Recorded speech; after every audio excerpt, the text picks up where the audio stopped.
तापत्रय विनाशाय श्रीकृष्णाय वयं नुमः। श्रीकृष्ण गोविंद हरे मुरारी नारायण वासुदेव। श्रीकृष्ण गोविंद हरे मुरारी हे नाथ नारायण वासुदेव। श्रीकृष्ण गोविंद हरे मुरारी हे नाथ नारायण वासुदेव। हरि ओम। अथ सप्तषष्टितम अध्याय है द्विविध का उद्धार। राजा परीक्षित ने पूछा, भगवान बलराम जी सर्वशक्तिमान एवं सृष्टि प्रलय की सीमा से परे अनंत है। उनका स्वरूप, गुण, लीला आदि मन, बुद्धि और वाणी के विषय नहीं है। उनकी एक एक लीला लोक मर्यादा से विलक्षण है, अलौकिक है। उन्होंने और जो कुछ अद्भुत कर्म किए हो उन्हें मैं फिर सुनना चाहता हूँ। परीक्षित, द्विविद नाम का एक वानर था। वह भौमासुर का सखा, सुग्रीव का मंत्री, मैंद का शक्तिशाली भाई था। जब उसने सुना कि श्री कृष्ण ने भौमासुर को मार डाला, तब वह अपने मित्र की मित्रता के ऋण से उऋण होने के लिए राष्ट्र विप्लव करने पर उतारू हो गया। वह वानर बड़े बड़े वानरों, गांवों, खानों, नगरों है वानरों नहीं, बड़े बड़े नगरों, गांवों, खानों और अहीरों की बस्तियों में आग लगाकर उन्हें जलाने लगा।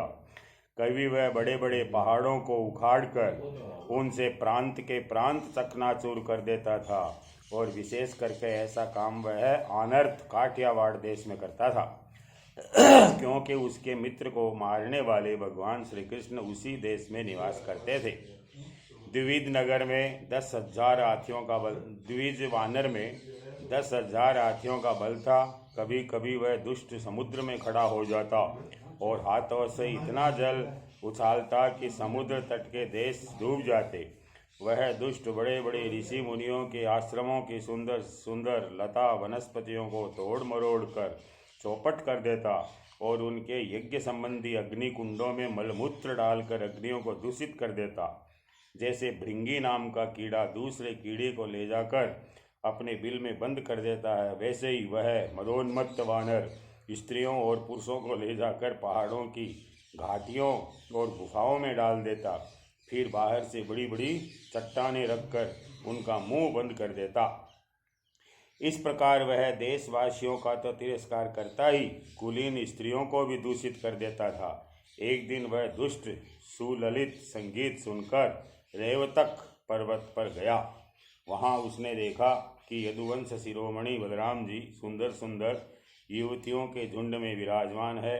उनका एक एक अंग अत्यंत सुंदर और दर्शनीय है और वक्षस्थल पर कमलों की माला लटक रही है।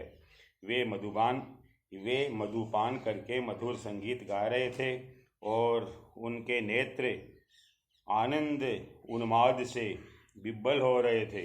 उनका शरीर इस प्रकार शोभायमान हो रहा था मानो कोई महामदमत्त गजराज हो। वह दुष्ट वानर वृक्षों की शाखाओं पर चढ़ जाता और उन्हें झकझोर देता। कभी स्त्रियों के सामने आकर किलकारी भी मारने लगता। युवती स्त्रियां स्वभाव से ही चंचल और परिहास में रुचि रखने वाली होती है। बलराम जी की स्त्रियां उस वानर की ढिठाई देखकर हंसने लगी। अब वह वानर भगवान बलराम जी के सामने ही उन स्त्रियों की अवहेलना करने लगा। वह उन्हें कभी अपनी गुदा दिखाता तो कभी भौहें मटकाता, फिर कभी कभी गरज तरज कर मुंह बनाता और घुड़कता। वीर शिरोमणि बलराम जी उसकी यह चेष्टा देखकर क्रोधित हो गए।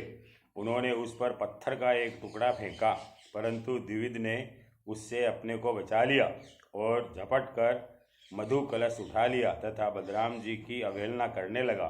उस धूर्त ने मधु कलश को तो फोड़ ही डाला, स्त्रियों के वस्त्र भी फाड़ डाले और अब वह दुष्ट हंस हंस कर बलराम जी को क्रोधित करने लगा। परीक्षित जब इस प्रकार बलवान और मदोन्मत्त द्विविद बलराम जी को नीचा दिखाने तथा उनका घोर तिरस्कार करने लगा, तब उन्होंने उसकी ढिठाई देखकर और उसके द्वारा सताए हुए दर्शकों की दुर्दशा पर विचार करके उस शत्रु को मार डालने की इच्छा से क्रोधपूर्वक अपना हल और मूसल उठाया।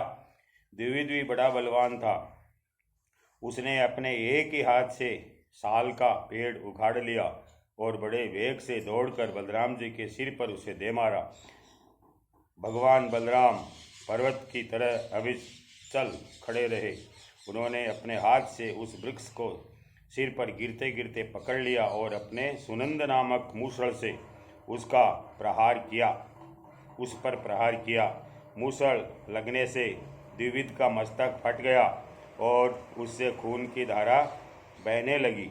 उस समय उसकी ऐसी शोभा हुई मानो किसी पर्वत से गेरू का सोता बह रहा हो। परंतु द्विविद ने अपने सिर फटने की कोई परवाह नहीं करी।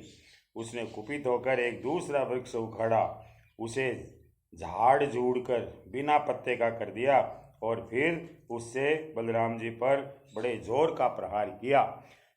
बलराम जी ने उस वृक्ष के सैकड़ों टुकड़े कर दिए। इसके बाद द्विविद ने बड़े क्रोध से दूसरा वृक्ष चलाया, परंतु भगवान बलराम जी ने उसे भी शतधा छिन्न भिन्न कर दिया। इस प्रकार वह उनसे युद्ध करता रहा। एक वृक्ष के टूट जाने पर दूसरा वृक्ष उखाड़ता और उससे प्रहार करने की चेष्टा करता।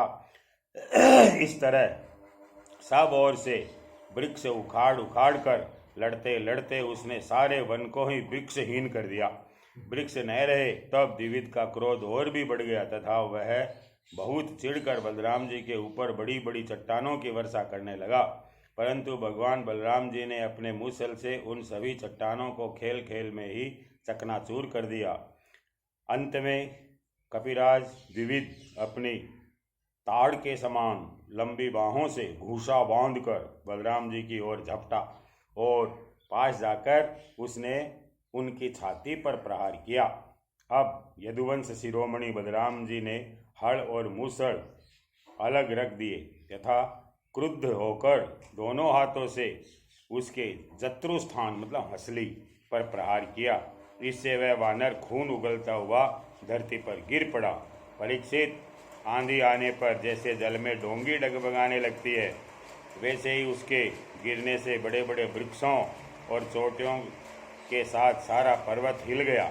आकाश में देवता लोग जय जय, सिद्ध लोग नमो नमः और बड़े बड़े ऋषि मुनि साधु साधु के नारे लगाने लगे। बलराम जी पर फूलों की वर्षा करने लगे। परीक्षित, द्विविद ने जगत में बड़ा उपद्रव मचा रखा था, अतः भगवान बलराम जी ने उसे इस प्रकार मार डाला और फिर वे द्वारिकापुरी में लौट आए। उस समय सभी परिजन भगवान बलराम जी की प्रशंसा कर रहे थे। इति श्रीमद्भागवते महापुराणे पारमहंस्यां संहितायां दशमस्कन्धे उत्तरार्धे द्विविध वध नाम सप्तषष्टितम अध्याय। काल तो कभी करो, आज क्या करो, अथ अष्टषष्टितमो अध्याय है। वानरों पर बलराम जी का कोप, नहीं वानरों नहीं, कौरवों पर कौरवों पर बलराम जी का कोप और सांब का विवाह। श्री सुखदेव जी कहते हैं, परीक्षित, जाम्बवंती नंदन सांब अकेले बहुत बड़े बड़े वीरों पर विजय प्राप्त करने वाले थे। वे स्वयंवर में स्थित दुर्योधन की कन्या लक्षणा को हर कर ले आए। इससे कौरवों को बड़ा क्रोध हुआ। वे बोले, ये बालक बहुत ढीठ है, देखो तो सही, इसने हम लोगों को नीचा दिखाकर बलपूर्वक हमारी कन्या का अपहरण कर लिया। वह तो इसे चाहती भी न थी, अतः इस ढीठ को पकड़कर बांध लो। यदि यदुवंशी लोग रुष्ट भी होंगे तो हमारा क्या बिगाड़ लेंगे। वे लोग हमारी ही कृपा से हमारी ही दी हुई धन धान्य से परिपूर्ण पृथ्वी का उपभोग कर रहे हैं। यदि वे लोग अपने इस लड़के के बंदी होने का समाचार सुनकर यहाँ आएंगे तो हम लोग उनका सारा घमंड चूर चूर कर देंगे। उन लोगों के मिजाज वैसे ही ठंडे हो जाएंगे जैसे संयमी पुरुष के द्वारा प्राणायाम आदि उपायों से बस में हुई इंद्रियों का हो जाता है। ऐसा विचार करके कर्ण, सल, भूरिश्रवा, यज्ञकेतु और दुर्योधन आदि वीरों ने कुरुवंश के बड़े बड़े बड़े बूढ़ों की अनुमति लेकर के तथा सांब को पकड़ने की तैयारी की।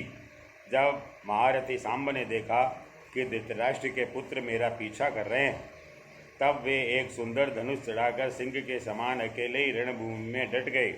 इधर कर्ण को मुखिया बनाकर कौरव वीर धनुष चढ़ाए हुए सांब के पास आ पहुँचे और क्रोध में भरकर उनको पकड़ लेने की इच्छा से खड़ा रह इस प्रकार ललकारते हुए बाणों की वर्षा करने लगे। परीक्षित, यदुनंदन सांब अचिंत्य ऐश्वर्यशाली भगवान श्री कृष्ण के पुत्र थे।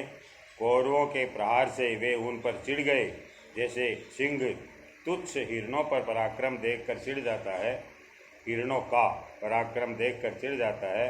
सांब ने अपने सुंदर धनुष का टंकार करके कर्ण आदि 6 वीरों पर, जो अलग अलग 6 रथों पर सवार थे, 6 बाणों से एक साथ अलग अलग प्रहार किया।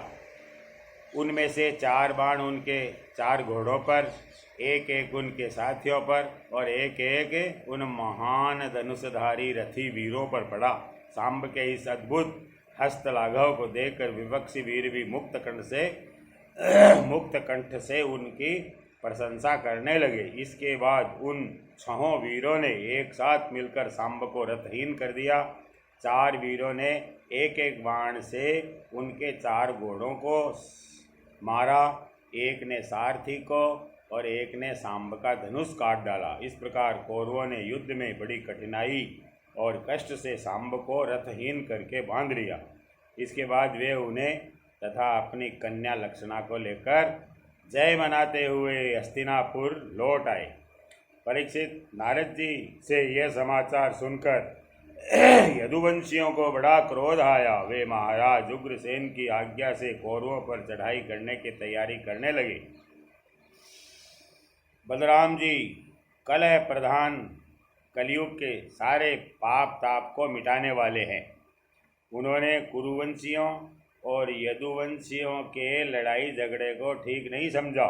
यद्यपि यदुवंशी अपनी तैयारी पूरी कर चुके थे, फिर भी उन्होंने उन्हें शांत कर दिया और स्वयं सूर्य के समान तेजस्वी रथ पर सवार होकर हस्तिनापुर गए। उनके साथ कुछ ब्राह्मण और यदुवंश के बड़े बूढ़े भी गए।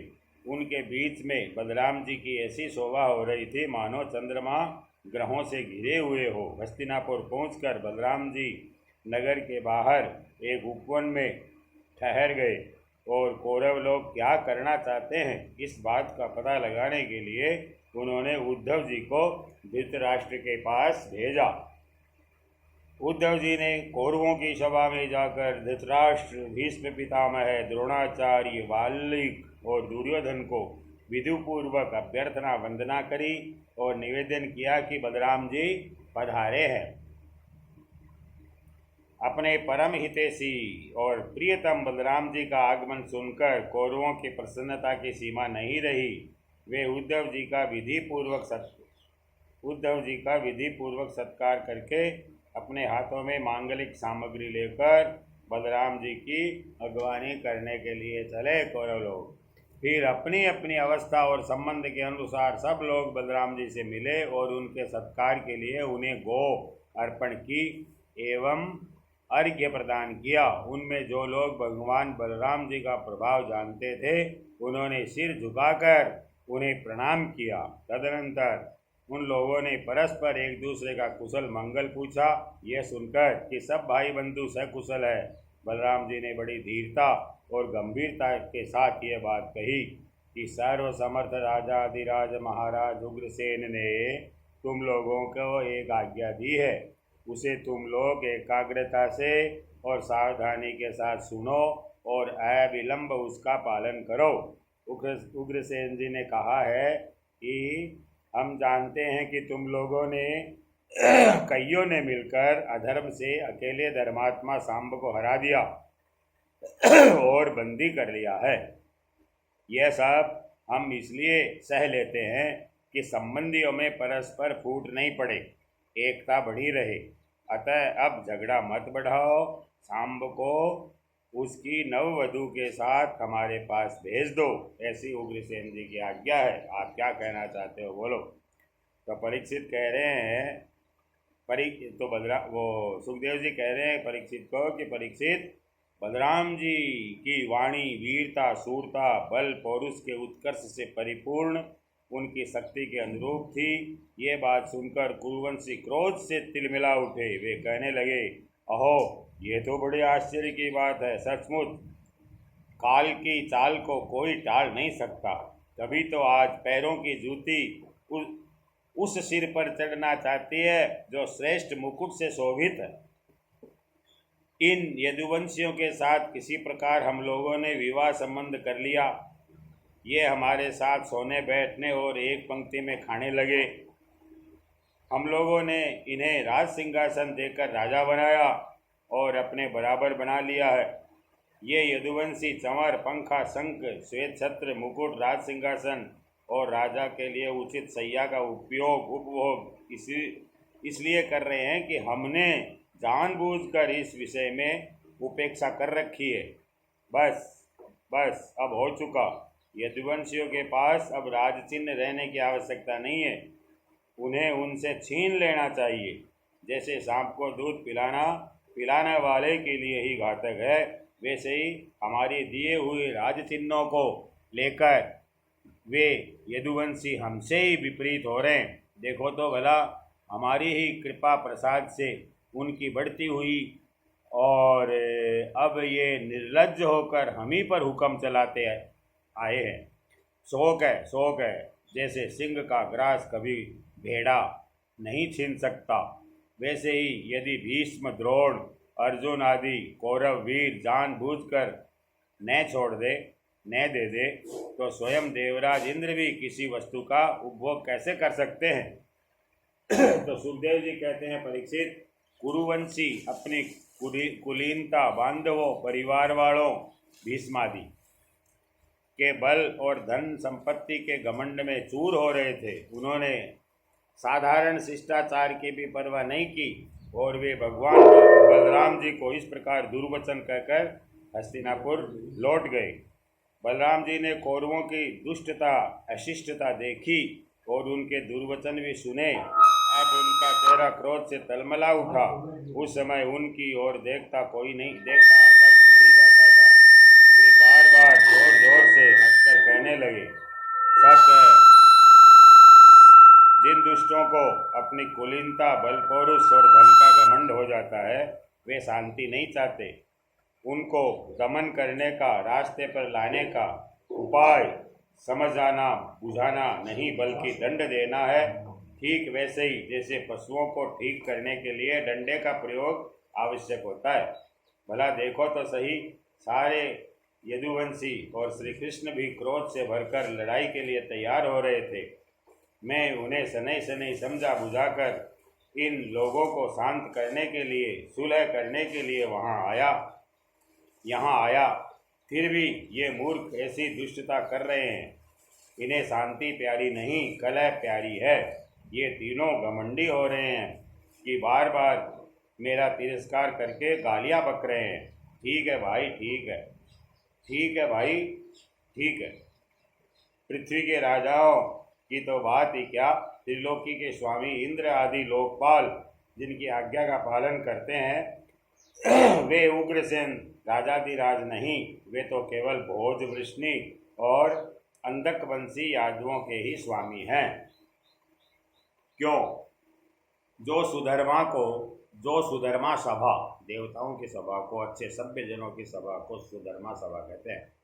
जो सुधर्मा सभा को अधिकार में करके उसमें विराजते हैं और देवताओं के वृक्ष पारिजात को उखाड़ कर ले आते हैं और उसका उपभोग करते हैं, वे भगवान श्री कृष्ण भी राज सिंहासन के अधिकारी नहीं है। कौरव लोग कह रहे हैं, अच्छी बात है। सारे जगत की स्वामिनी भगवती लक्ष्मी स्वयं जिनके चरण कमलों की उपासना करती है, वे लक्ष्मीपति भगवान श्री कृष्ण छत्र, चंवर आदि राजा उचित सामग्रियों को नहीं रख सकते। ठीक है भाई, जिनके चरण कमलों की धूल संत पुरुषों के द्वारा सेवित गंगा आदि तीर्थों को भी तीर्थ बनाने वाली है। सारे लोकपाल अपने अपने श्रेष्ठ मुकुट पर जिनके चरण कमलों की धूल धारण करते हैं, ब्रह्मा, शंकर, मैं और लक्ष्मी जी जिनकी कला की भी कला है, और जिनके चरणों की धूल सदा सर्वदा धारण करते हैं, उन भगवान श्री कृष्ण के लिए भला राज सिंहासन कहाँ रखा है। बेचारे यदुवंशी तो कौरवों का दिया हुआ पृथ्वी का एक टुकड़ा भोगते हैं। क्या खूब कही है उन्होंने। हम लोग जूती हैं और ये कुरुवंशी स्वयं सिर है। ये लोग ऐश्वर्य से उन्मत्त घमंडी कौरव पागल सरीखे हो रहे हैं। इनकी एक एक बात कटुता से भरी और बेसिर पैर की है।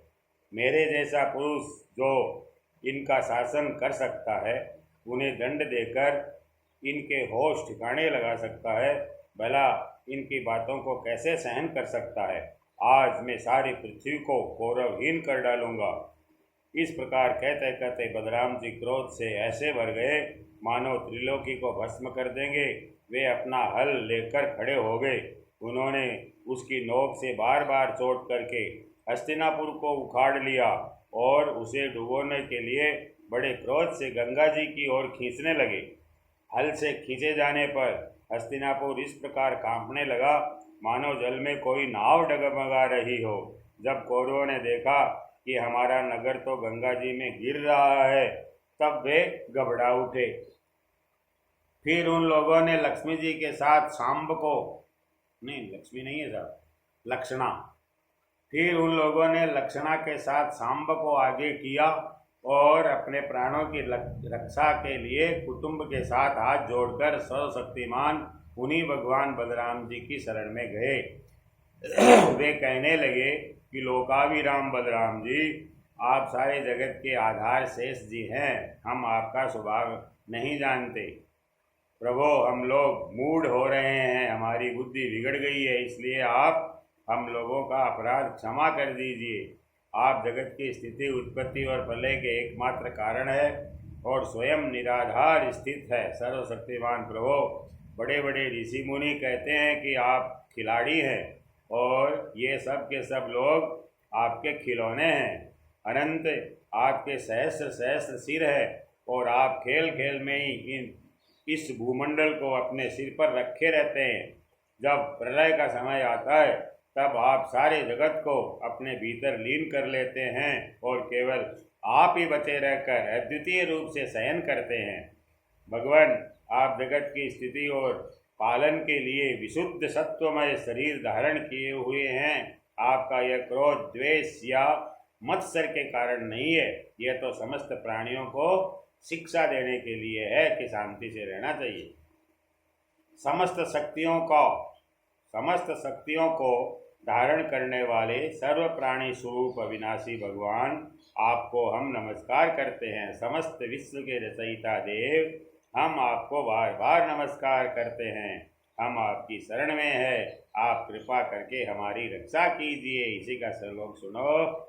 नमस्ते सर्वभूतात्मन सर्वशक्तिधराव्यय विश्वकर्मन् नमस्तेस्तु त्वां वयं शरणं गताः।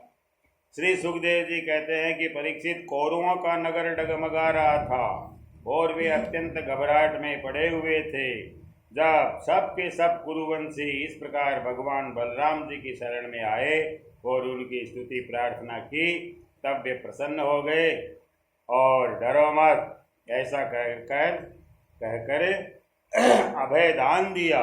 परीक्षित, दुर्योधन अपनी पुत्री लक्ष्मणा से बड़ा प्रेम करता था। उसने दहेज में 60 वर्ष के 1200 हाथी, 60 वर्ष का हाथी 1200, 10,000 घोड़े, सूर्य के समान चमकते हुए सोने के 6,000 रथ और सोने के हार पहनी हुई 1,000 दासियां दी। यदुवंश शिरोमणि भगवान बलराम जी ने यह सब दहेज स्वीकार किया और नव दंपति लक्षणा तथा सांब के साथ कौरवों का अभिनंदन स्वीकार करके द्वारका की यात्रा की। अब बलराम जी द्वारकापुरी में पहुँचे और अपने प्रेमी तथा समाचार जानने के लिए उत्सुक बंधु बांधवों से मिले। उन्होंने यदुवंशियों की भरी सभा में अपना ये सारा चरित्र कह सुनाया जो हस्तिनापुर में उन्होंने कौरवों के साथ किया था। परीक्षित, यह हस्तिनापुर आज भी दक्षिण की ओर ऊंचा और गंगा जी की ओर कुछ झुका हुआ है। और इस प्रकार यह भगवान बलराम जी के पराक्रम की सूचना दे रहा है। इति श्रीमद्भागवते महापुराणे पारमहंस्यां संहितायां दशमस्कन्धे उत्तरार्धे हस्तिनापुर कर्षण रूप संकर्षण विजय नाम अष्टषष्टितमोऽध्यायः अथ एकोनसप्ततितमोऽध्यायः 71वां एकोनगुणंतर। देवर्षि नारद जी का भगवान की गृहचर्या देखना। सुखदेव जी कहते हैं कि परीक्षित, जब देवर्षि नारद ने सुना कि भगवान श्री कृष्ण ने नरकासुर का मारकर अकेले ही हजारों राजकुमारियों के साथ विवाह कर लिया, तब उनके मन में भगवान की रहन सहन देखने की बड़ी अभिलाषा हुई कि कैसे रहते हैं वो देखें, दिनचर्या उनकी। वे सोचने लगे, अहो ये कितने आश्चर्य की बात है कि भगवान श्री कृष्ण ने एक ही शरीर से एक ही समय 16,000 महलों में अलग अलग 16,000 राजकुमारियों का पाणी ग्रहण किया। देवर्षि नारद इस उत्सुकता से प्रेरित होकर भगवान की लीला देखने के लिए द्वारका आ पहुँचे। वहाँ के उपवन और उद्यान खिले हुए रंग बिरंगे पुष्पों से लदे वृक्षों से परिपूर्ण थे। उन पर तरह तरह के पक्षी चहक रहे थे और भौरे गुंजार कर रहे थे। निर्मल जल से भरे सरोवर में नीले, लाल, सफेद रंग के भांति भांति के कमल खिले हुए थे। कुमुद, काई और नवजात कमलों की मानो भीड़ ही लगी हुई थी। उनमें हंस और सारस कलरव कर रहे थे। द्वारकापुरी में स्फटिकमणि और चांदी के 9 लाख महल थे। वे फर्श शादी में जड़ी हुई महामरकतमणि पन्ने की प्रभा से जगमगा रहे थे और उनमें सोने के तथा हीरों की बहुत सी सामग्रियां शोभायमान थी। उसके राजपथ, बड़ी बड़ी सड़कें, गलियां, चौराहे, बाजार बहुत ही सुंदर सुंदर थे। घुड़साल आदि पशुओं के रहने के स्थान, सभावन और देव मंदिरों के कारण उसका सौंदर्य और भी चमक उठा था। उसकी सड़कों, चौक, गली और दरवाजों पर छिड़काव किया गया था। छोटी छोटी झंडियाँ और बड़े बड़े झंडे जगह जगह फहरा रहे थे, जिनके कारण रास्तों पर धूप नहीं आ पाती थी। उसी द्वारका नगरी में भगवान श्री कृष्ण का बहुत ही सुंदर अंतःपुर था। बड़े बड़े लोकपाल उसकी पूजा प्रशंसा किया करते थे। उसका निर्माण करने में विश्वकर्मा ने अपना सारा कला कौशल, सारी कारीगरी लगा दी थी। उस अंतःपुर रनिवास में भगवान की रानियों के 16,000 से अधिक महल शोभायमान थे। उनमें से एक बड़े भवन में देवर्षि नारद ने प्रवेश किया। उस महल में मूंगों के खंभे, वेदूरी के उत्तम उत्तम छज्जे तथा इंद्र नीलमणि की दीवारें जगमगा रही थी। वहाँ की रांचें भी ऐसी इंद्र नीलमणियों से बनी हुई थी जिनकी चमक किसी प्रकार कम नहीं होती। विश्वकर्मा ने बहुत से ऐसे चंदोवे बना रखे थे जिनमें मोती की लड़ियों की झालरें लटक रही थी। हाथी दांत के बने हुए आसन और पलंग थे जिनमें श्रेष्ठ श्रेष्ठ मणि जड़ी हुई थी। बहुत सी दासियां गले में सोने का हार पहने हुए और सुंदर वस्त्रों से सुसज्जित होकर तथा बहुत से सेवक भी जामा, पगड़ी और सुंदर सुंदर वस्त्र पहने तथा जड़ाऊ कुंडल धारण किए अपने अपने काम में व्यस्त थे और महल की शोभा बढ़ा रहे थे। भगवान श्री कृष्ण के महल का वर्णन है जी। अनेकों रत्न दीप अपनी जगमगाहट से उसका अंधकार दूर कर रहे थे। अगर की धूप देने के कारण झरोकों से धुआं निकल रहा था। उसे देखकर रंग बिरंगे मणिमय छज्जों पर बैठे हुए मोर बादलों के भ्रम से कूक कूक कर नाचने लगते। देवर्षि नारद ने देखा कि भगवान श्री कृष्ण उस महल की स्वामिनी रुक्मिणी जी के साथ बैठे हुए हैं और वे अपने हाथों भगवान को सोने की डांडी वाले चमर से हवा कर रही है। यद्यपि उस महल में रुक्मिणी जी के समान ही गुण, रूप, अवस्था और वेशभूषा वाली सहस्रों दासियां भी हर समय विद्यमान रहती थी। रुक्मणी जी के समान ही बताया सुखदेव जी। नारद जी को देखते ही समस्त धार्मिकों के मुकुट मणि भगवान श्री कृष्ण और रुक्मणी जी के पलंग से सहसा उठ खड़े हुए। और समझा, नारद जी को देखते ही समस्त धर्मों के मुकुटमणि भगवान श्री कृष्ण रुक्मणी जी के पलंग से सहसा उठ खड़े हुए। उन्होंने देवर्षि नारद के युगल चरणों में मुकुट युक्त सिर से प्रणाम किया और हाथ जोड़कर उन्हें आसन पर बैठाया अपने वाले पर। परीक्षित, इसमें संदेह नहीं कि भगवान श्री कृष्ण चराचर जगत के परम गुरु है और उनके चरणों का धोवन गंगाजल सारे जगत को पवित्र करने वाला है। फिर भी वे परम भक्तवत्सल और संतों के परम आदर्श उनके स्वामी हैं। उनका एक असाधारण नाम ब्रह्मण्य देव भी है। नमो ब्रह्मण्य देवाय आता है ना विशेषण भगवान का। उनका एक असाधारण नाम ब्रह्मण्य देव भी है। वे ब्राह्मणों को ही अपना आराध्य देव मानते हैं। उनका ये नाम उनके गुण के अनुरूप एवं उचित ही है। तभी तो भगवान श्री कृष्ण ने स्वयं ही नारद जी के पांव पखारे और उनका चरणामृत अपने सिर पर धारण किया।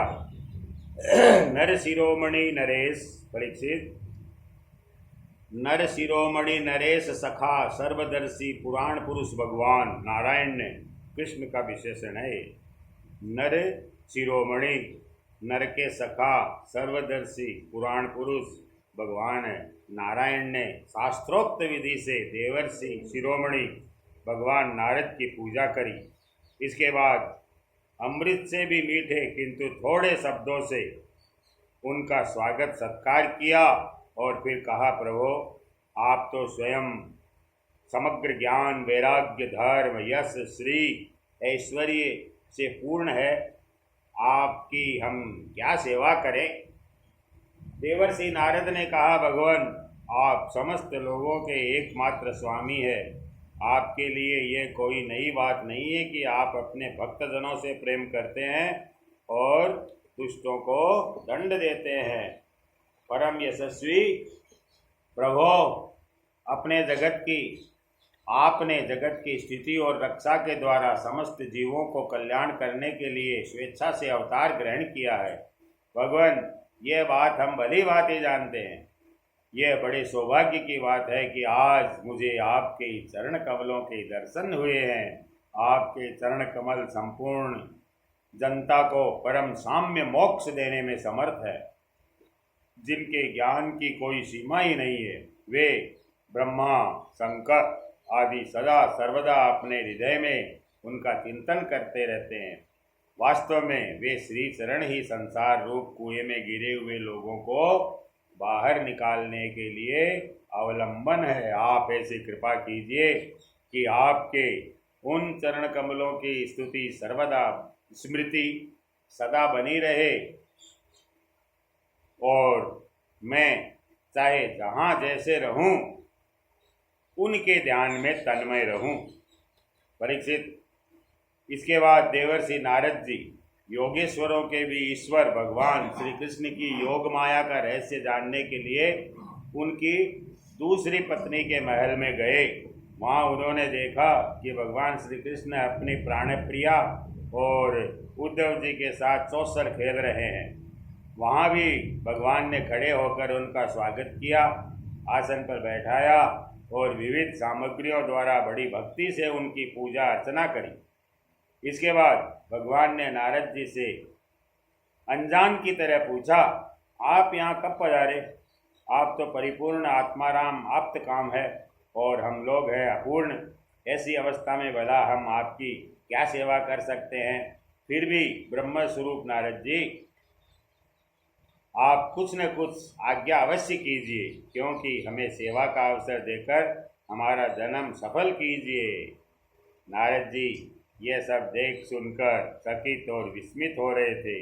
वे वहाँ से उठकर चुपचाप दूसरे महल में चले गए। उस महल में भी देवर्षि नारद ने देखा कि भगवान श्री कृष्ण अपने नन्हे नन्हे बच्चों को दुलार रहे हैं। वहाँ से फिर दूसरे महल में गए तो क्या देखते हैं कि भगवान श्री कृष्ण स्नान की तैयारी कर रहे हैं। इसी प्रकार देवर्षि नारद ने विभिन्न महलों में भगवान को भिन्न भिन्न कार्य करते देखा। कहीं वे यज्ञ कुंडों में हवन कर रहे हैं, तो कहीं पंच महायज्ञों से देवता आदि की आराधना कर रहे हैं, कहीं ब्राह्मणों को भोजन करा रहे हैं, कहीं यज्ञ का अवशेष स्वयं भोजन कर रहे हैं, कहीं संध्या कर रहे हैं, तो कहीं मौन होकर गायत्री का जप कर रहे हैं, कहीं हाथ में ढाल तलवार लेकर उनको चलाने के पैतरे बदल रहे हैं, कहीं घोड़े हाथी अथवा रथ पर सवार होकर श्री कृष्ण विचरण कर रहे हैं, कहीं पलंग पर सो रहे हैं, कहीं बंदीजन उनकी स्तुति कर रहे हैं। किसी महल में उद्धव आदि मंत्रियों के साथ किसी गंभीर विषय पर परामर्श कर रहे हैं, तो कहीं उत्तम उत्तम वारांगनाओं से घिरकर जल क्रीड़ा कर रहे हैं, कहीं श्रेष्ठ ब्राह्मणों को वस्त्र आभूषण से सुसज्जित गौओं का दान कर रहे हैं, तो कहीं मंगलमय इतिहास पुराणों का श्रवण कर रहे हैं, कहीं किसी पत्नी के महल में अपनी प्राण प्रिया के साथ हास्य विनोद की बातें करके हंस रहे हैं, तो कहीं धर्म का सेवन कर रहे हैं, कहीं अर्थ का सेवन कर रहे हैं, धन संग्रह और धन वृद्धि के कार्य में लगे हुए हैं, तो कहीं धर्मानुकूल गृहस्थ उचित विषयों का उपभोग कर रहे हैं, कहीं एकांत में बैठकर प्रकृति से अतीत पुराण पुरुष का ध्यान कर रहे हैं, तो कहीं गुरुजनों को इच्छित भोग सामग्री समर्पित करके उनकी सेवा शुश्रूषा कर रहे हैं। देवर्षि नारद ने देखा कि भगवान श्री कृष्ण किसी के साथ युद्ध की बातें कर रहे हैं, तो किसी के साथ संधि की, कहीं भगवान बलराम जी के साथ बैठकर सत्पुरुषों के कल्याण के बारे में विचार कर रहे हैं, कहीं उचित समय पर पुत्र और कन्याओं का उनके सदृश पत्नी और वरों के साथ बड़ी धूमधाम से विधिवत विवाह कर रहे हैं, कहीं घर से कन्याओं को विदा कर रहे हैं, तो कहीं बुलाने की तैयारी में लगे हुए हैं। योगेश्वरेश्वर भगवान श्री कृष्ण के इन विराट उत्सवों को देखकर सभी लोग विस्मित चकित हो जाते थे। कहीं बड़े बड़े यज्ञों के द्वारा समस्त देवताओं का यजन पूजन, कहीं कुएं बगीचे तथा मठ आदि बनवाकर इष्टापूर्ति धर्म का आचरण करते हैं, कहीं श्रेष्ठ यादवों से घिरे हुए सिंधु देशीय घोड़ों पर चढ़कर मृगया कर रहे हैं। मृगया का माने शिकार। इस प्रकार यज्ञ के लिए मेद्य पशुओं का संग्रह कर रहे हैं, और कहीं प्रजा में और अंतपुर के महलों में वेश बदलकर छिपे रूप से सबका अभिप्राय जानने के लिए विचरण कर रहे हैं। क्यों न हो भगवान योगेश्वर जो है परिचित। इस प्रकार भगवान की सी लीला करते हुए ऋषिकेश भगवान श्री कृष्ण की योग माया का वैभव देखकर देवर्षि नारद ने मुस्कुराते हुए उनसे कहा, योगेश्वर आत्मदेव, आपकी योग माया ब्रह्मा जी आदि बड़े बड़े मायावियों के लिए भी अगम्य है, परंतु हम आपकी योग माया का रहस्य जानते हैं, क्योंकि आपके चरण कमलों की सेवा करने से वह स्वयं ही हमारे सामने प्रकट हो गई है। देवताओं के भी आराध्य देव भगवान 14 भुवन आपके सुयश से परिपूर्ण हो रहे हैं। अब मुझे आज्ञा दीजिए कि मैं आपकी त्रिभुवन पावनी लीला का गान करता हुआ उन लोकों में विचरण करूं। भगवान श्री कृष्ण ने कहा, देवर्षि नारद जी, मैं ही धर्म का उपदेशक, पालन करने वाला और उसका अनुष्ठान करने वालों का अनुमोदन करता भी हूँ। इसलिए संसार को धर्म की शिक्षा देने के उद्देश्य से ही मैं इस प्रकार धर्म का आचरण करता हूँ। मेरे प्यारे पुत्र, तुम मेरी यह योग माया देखकर मोहित मत होना। सुखदेव जी कहते हैं, इस प्रकार भगवान श्री कृष्ण गृहस्थों को पवित्र करने वाले श्रेष्ठ धर्मों का आचरण कर रहे थे। यद्यपि वे एक ही है, फिर भी देवर्षि नारद ने उनको उनकी प्रत्येक पत्नी के महल में अलग अलग देखा। भगवान श्री कृष्ण की शक्ति अनंत है, उनकी योग माया का परम ऐश्वर्य बार बार देखकर देवर्षि नारद के विस्मय और कौतूहल की सीमा नहीं रही। द्वारिका में भगवान श्री कृष्ण गृहस्थ की भांति ऐसा आचरण करते थे मानो धर्म, अर्थ और काम रूप पुरुषार्थों में उनकी बड़ी श्रद्धा हो। उन्होंने देवर्षि नारद का बहुत सम्मान किया। वे अत्यंत प्रसन्न होकर भगवान का स्मरण करते हुए वहाँ से चले गए। राजन, भगवान नारायण सारे जगत के कल्याण के लिए अपनी अचिंत्य महाशक्ति योग माया को स्वीकार करते हैं और इस प्रकार मनुष्यों की सी लीला करते हैं। द्वारिका में 16,000 से भी अधिक पत्नियां अपनी सलज्ज एवं प्रेम भरी चितवन तथा मंद मंद मुस्कान से उनकी सेवा करती थी और उनके साथ विहार करते थे। वे भगवान श्री कृष्ण ने जो लीलाएं की है उन्हें दूसरा कोई नहीं कर सकता। परीक्षित, वे विश्व की उत्पत्ति, स्थिति और प्रलय के परम कारण है। जो उनकी लीलाओं का गान श्रवण करने वालों का अनुमोदन करता है, उसे मोक्ष के मार्ग स्वरूप भगवान श्री कृष्ण के चरणों में परम में प्रेममयी भक्ति प्राप्त हो जाती है। इति श्रीमद्भागवते महापुराणे पारमहंस्यां संहितायां दशमस्कन्धे उत्तरार्धे कृष्णे गार्हस्थ्य दर्शनम नाम 69तमः अध्यायः अथ 70तमः अध्यायः 70वां अध्याय। भगवान श्री कृष्ण की दिनचर्या और उनके पास जरासंध के कैदी राजाओं के दूत का आना। श्री सुखदेव जी कहते हैं, परीक्षित, जब सवेरा होने लगता, कुक्कुट बोलने लगते, तब वे श्री कृष्ण पत्नियां उनके कंठ में श्री कृष्ण ने अपनी भुजा डाल रखी है, उनके बिछोह की आशंका से व्याकुल हो जाती और उन मुर्गों को कोसने लगती। ये क्या न बोलने आती जल्दी। उस समय पारिजात की सुगंध से सुवासित भीनी भीनी वायु बहने लगती। भोरे ताल स्वर से अपने संगीत की तान छेड़ देते। पक्षियों की नींद उचट जाती। वे बंदीजनों की भांति भगवान श्री कृष्ण को जानने के लिए मधुर स्वर से कलरव करने लगते। रुक्मणी जी अपने प्रियतम के भुजा पास में बंधी रहने पर भी आलिंगन छूट जाने की आशंका से अत्यंत सुहावने और पवित्र ब्रह्म मुहूर्त को भी असह्य समझने लगती थी। भगवान श्री कृष्ण प्रतिदिन ब्रह्म मुहूर्त में ही उठ जाते और हाथ मुंह धोकर अपने मायातीत आत्म स्वरूप का ध्यान करने लगते। उस समय उनका रोम रोम आनंद से खिल उठता था। परीक्षित, भगवान का वह आत्म स्वरूप सजातीय, विजातीय और स्वगत भेद से रहित एक अखंड है, क्योंकि उसमें किसी प्रकार की उपाधि या उपाधि के कारण होने वाला अन्य वस्तु का अस्तित्व नहीं है। और यही कारण है कि वह अविनाशी सत्य है। जैसे चंद्रमा, सूर्य आदि नेत्र इंद्रियों के द्वारा और नेत्र इंद्रिय चंद्रमा, सूर्य आदि के द्वारा प्रकाशित होती है आपस में एक दूसरे से, वैसे वह आत्मस्वरूप दूसरों के द्वारा प्रकाशित नहीं, स्वयं प्रकाश है। इसका कारण यह है कि अपने स्वरूप में सदा सर्वदा और काल की सीमा से परे भी एक रस स्थित रहने के कारण अविद्या उनका स्पर्श नहीं कर सकती। इसी से प्रकाश से प्रकाशक भाव उसमें नहीं है। भगवान के दर्शनों में जगत की उत्पत्ति, स्थिति और नाश की कारणभूता ब्रह्मा जी,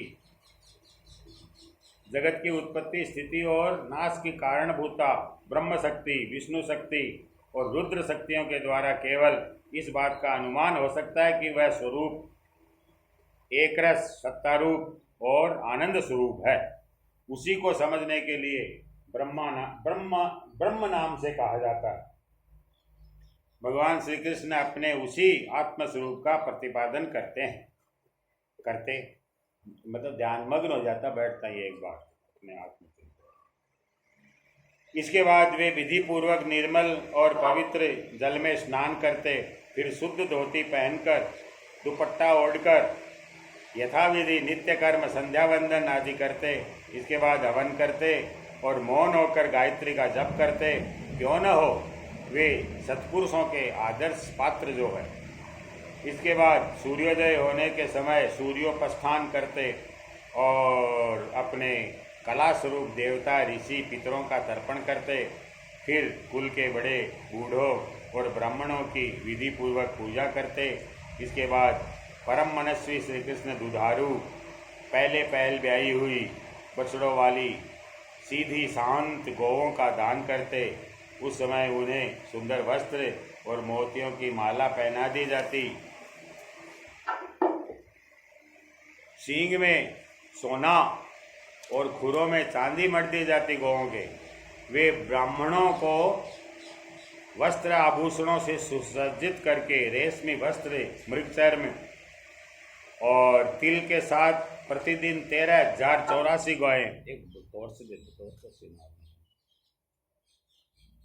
तौर से मानते मेरे राम हरे कृष्ण। आया, बहुत बढ़िया है। आगो कृष्ण को स्वप्रकाश आगो। 13,084 गौएं इस प्रकार दान करते। वाह। तदनंतर अपनी भक्ति स्वरूपा गौ, ब्राह्मण, देवता और कुल के बड़े बूढ़े गुरुजन और समस्त बंद किया। तदनंतर अपनी विभूति स्वरूप गौ, ब्राह्मण, देवता और कुल के बड़े बंद करो इन बड़े गुरुजन और समस्त प्राणियों को प्रणाम करके मांगलिक वस्तुओं का स्पर्श करते।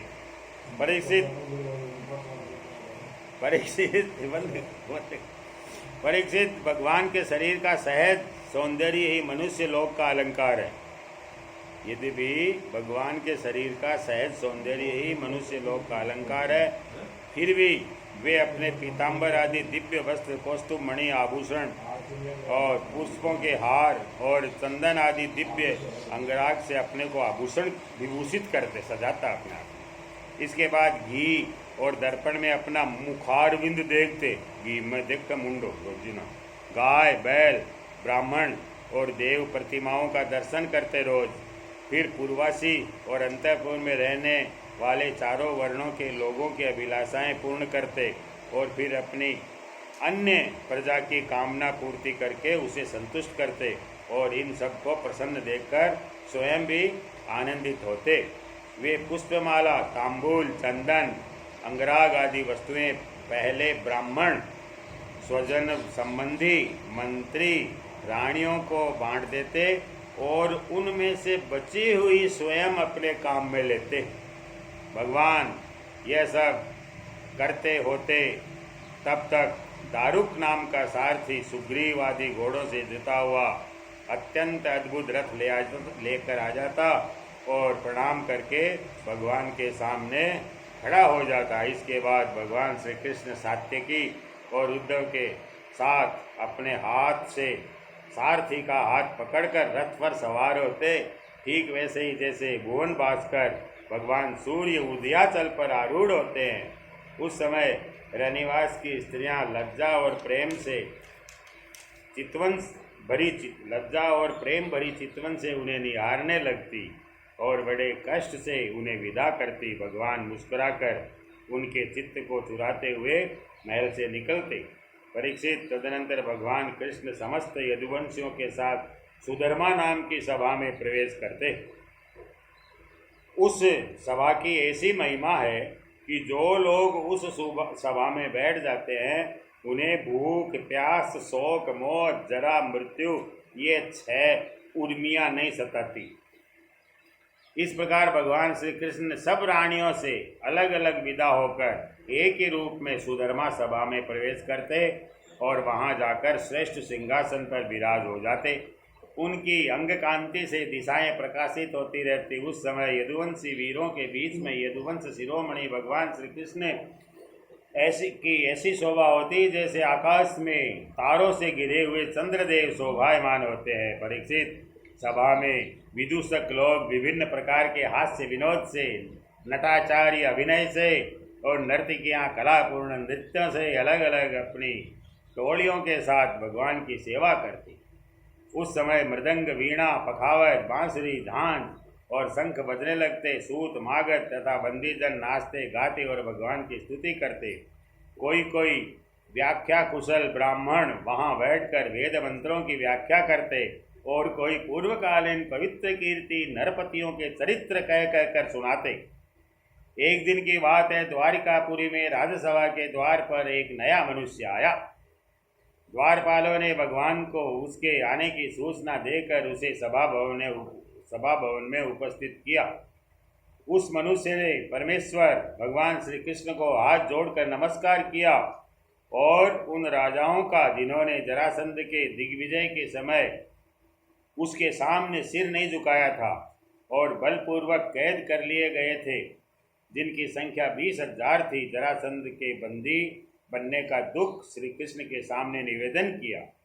सच्चिदानंद स्वरूप श्री कृष्ण, आप मन और वाणी की अगोचर है। जो आपकी शरण में आता है उसके सारे भय आप नष्ट कर देते हैं। प्रभु, हमारी भेद बुद्धि मिटी नहीं है। हम जन्म मृत्यु रूप संसार के चक्र में भयभीत होकर आपकी शरण में आए हैं। भगवान, अधिकांश जीव ऐसे सकाम और निषिद्ध कर्मों में फंसे हुए हैं कि वे आपके बतलाए हुए अपने परम कल्याणकारी कर्म आपकी उपासना से विमुख हो गए हैं और अपने जीवन और एवं जीवन संबंधी आशा अभिलाषाओं में भ्रम रहे हैं, भटक रहे हैं। परंतु आप बड़े बलवान हैं। आप काल रूप से सदा सर्वदा सावधान रहकर उनकी आशालता का तुरंत समूल उच्छेद कर डालते हैं। इस आपके उस काल रूप को नमस्कार करते हैं। आप स्वयं जगदीश्वर है और अपने जगत में अपने ज्ञान बल आदि कलाओं के साथ इसलिए अवतार ग्रहण किया है कि संतों की रक्षा करे और दुष्टों को दंड दे। ऐसी अवस्था में प्रभु, जरासंध आदि कोई दूसरे राजा आपकी इच्छा और आज्ञा के विपरीत हमें कैसे कष्ट दे रहे हैं, ये बात हमारी समझ में नहीं आती। यदि यह कहा जाए कि जरासंध हमें कष्ट नहीं देता, उसके रूप में उसे निमित्त बनाकर हमारे अशुभ कर्म ही हमें दुख पहुंचा रहे हैं, तो यह भी ठीक नहीं है। क्योंकि जब हम लोग आपके अपने हैं तब हमारे दुष्कर्म हमें फल देने में कैसे समर्थ हो सकते हैं। इसलिए आप कृपा करके अवश्य हमें इस क्लेश से मुक्त कीजिए। प्रभु, हम जानते हैं कि राजा पने का सुख प्रारब्ध के अधीन एवं विषय साध्य है और सच कहें तो स्वप्न सुख के समान अत्यंत तुच्छ और असत है। साथ ही उस सुख को भोगने वाला यह शरीर भी एक प्रकार से मुर्दा ही है और इसके पीछे सदा सर्वदा सैकड़ों प्रकार के भय लगे रहते हैं। परंतु हम तो इसी के द्वारा जगत के अनेकों भार ढो रहे हैं और यही कारण है कि हमने अंतःकरण के निष्काम भाव और निसंकल्प स्मृति से प्राप्त होने वाले आत्म सुख का परित्याग कर दिया है। सचमुच हम अत्यंत अज्ञानी हैं और आपकी माया के फंदे में फंसकर क्लेश पर क्लेश भोगते जा रहे हैं। भगवान, आपके चरण कमल शरणागत पुरुषों के समस्त शोक और मोहों को नष्ट कर देने वाले हैं। इसलिए आप ही जरासंध कर्मों के बंधन से हमें छुड़ाइए, जरासंध रूप कर्मों के बंधन से। प्रभु, यह अकेला ही 10,000 हाथियों की शक्ति रखता है और हम लोगों को उसी प्रकार बंदी बनाए हुए हैं जैसे सिंह भेड़ों को घेर रखे। चक्रपाणे, आपने 18 बार जरासंध से युद्ध किया और 17 बार उसका मान मर्दन करके उसे छोड़ दिया, परंतु एक बार उसने आपको जीत लिया। हम जानते हैं कि आपकी शक्ति, आपका बल पौरुष अनंत है, फिर भी मनुष्यों का सा आचरण करते हुए आपने हारने का अभिनय किया, परंतु इसी से उसका घमंड बढ़ गया है। हे अजित, अब यह जानकर हम लोगों को और भी सताता है कि हम आपके भक्त हैं, आपकी प्रजा है।